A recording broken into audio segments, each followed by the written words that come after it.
Friends, good afternoon అందరికి. ఇప్పుడు topic వచ్చేసి నిన్న Sunrisers Hyderabad versus Kings 11 Punjab match జరిగిందన్నమాట.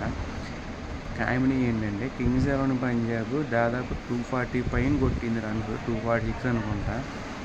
అంత రన్స్ కొట్టినా Punjab easy Sunrisers easy కొట్టేశారు. ఓన్లీ 2 వికెట్స్ కోల్పోయి. ఇంకా కామెడీ అనిపించింది ఏంటంటే ఆ శర్మ బ్యాచ్ 145 ఆయనే సగం రన్స్ ఆయనే కొట్టాడు.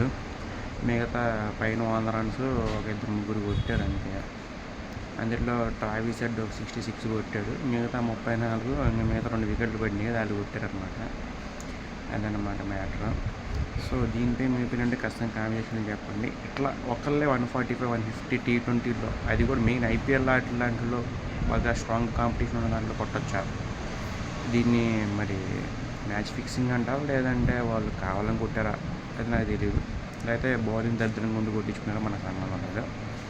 సో ఎస్ఆర్హెచ్ ఫ్యాన్స్ ఉంటే ఖచ్చితంగా లైక్ చేయండి. సన్ రైజర్స్ హైదరాబాద్ ఫ్యాన్స్ ఉంటే అండ్ పంజాబ్ ఫ్యాన్స్ ఉన్న లైక్ చేయండి. నేను నిన్న మ్యాక్సిమం పంజాబ్ గెలవాలనుకున్నాను. ఎస్ఆర్హెచ్ అంటే మనకి ఇష్టమే, కాకపోతే నాకు ఎక్కువ అంత ఒపీనియన్ ఉండదు అన్నమాట. ఎక్కువ చెప్పాక చెన్నై ఆర్సీబీ ఫ్యాన్ అనమాట నేను.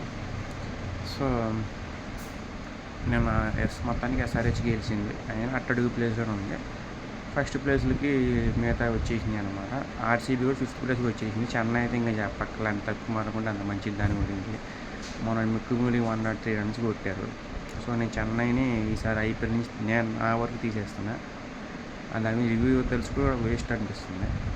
ఓన్లీ ఆర్సీబీ గురించి ఇస్తాను. ఏమైనా నాకు వేరే టీమ్స్ నచ్చితే ఆ టీమ్స్ గురించి ఇస్తాను. Thank you so much.